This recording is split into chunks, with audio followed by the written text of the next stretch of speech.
Welcome to Encountering Christ, a podcast about meeting Jesus in the ordinary moments of life, learning how to invite others into those encounters, and exploring practical ways to recognize Christ at work in our daily rhythms. Our prayer is that this time helps you see and share Christ more clearly. Now, just a quick note before we get started. Our podcast is taking a short break for spring break this week, but we'll be back with a new episode this Thursday.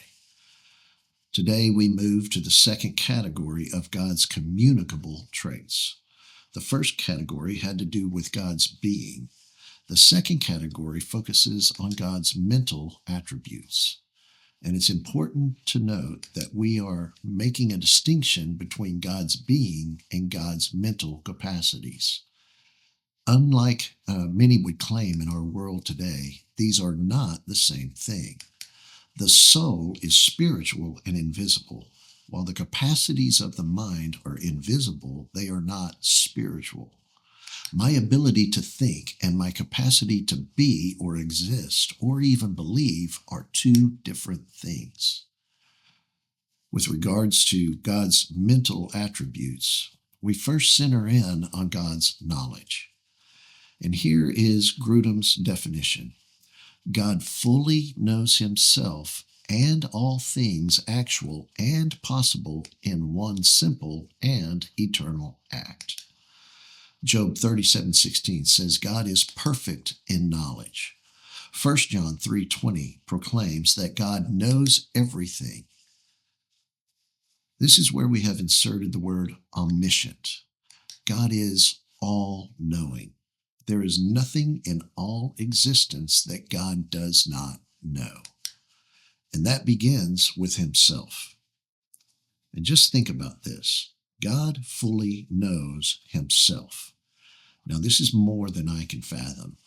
First of all, is this question: how well do you really know yourself? Now, I know myself better than anyone else, but I'm just like Paul when he said in Romans 7, I do not understand what I do. For what I want to do, I do not do, but what I hate to do. And if I do what I do not want to do, I agree that the law is good. As it is no longer I myself who do it, but it is sin living in me. I know that nothing good lives in me, that is, in my sinful nature, for I have the desire to do what is good, but I cannot carry it out. For what I do is not the good that I want to do. No, the evil I do not want to do, this I keep on doing. And I tell you, I can identify with that. I struggle to know why I think the way I think, or believe some of the things I believe, or do some of the stuff that I do. Even now, my pride doesn't want to tell anyone that this is the way I am. Yet I know that it's true. In short, I don't even know myself fully. So I know that I'm unaware of what it means to say God knows himself perfectly. He knows what he knows. He is fully aware of everything that is about himself. More than that, God knows everything that is actual, all things that actually exist, and all things that actually happen, and why they happen. There's not a creature on the planet or anywhere else that God does not know, that God does not only know of its existence, he knows everything that is and everything about that which is, in all places and at all times. He is God, and there is none like him, which leads us to this. God knows everything about you at all times.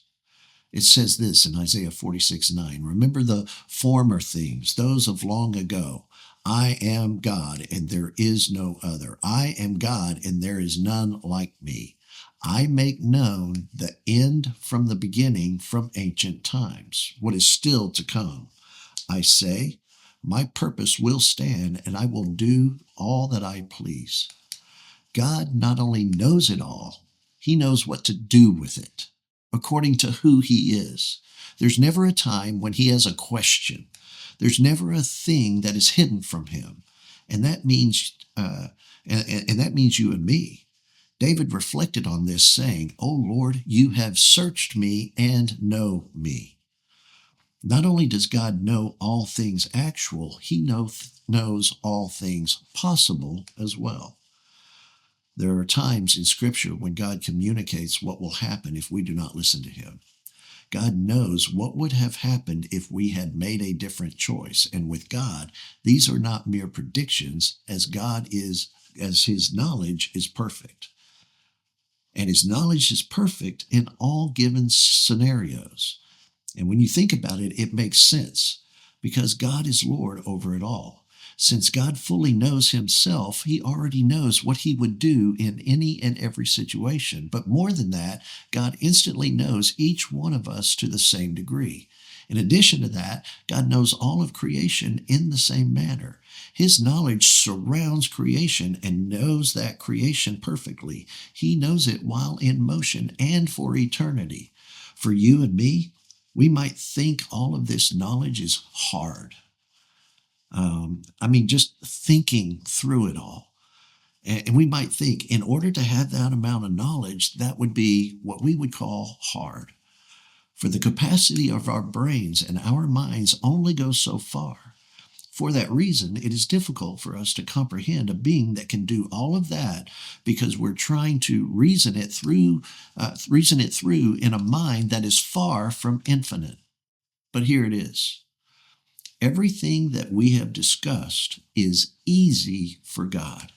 It's not a strain, for it is simply who he is.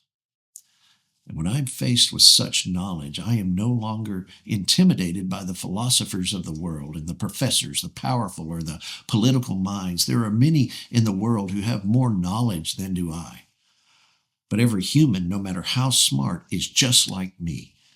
If there were a graph that depicted the simplest mind to the most complex, you and I are closer in distance to the mind capacity of the mosquito than we are to the vastness of God.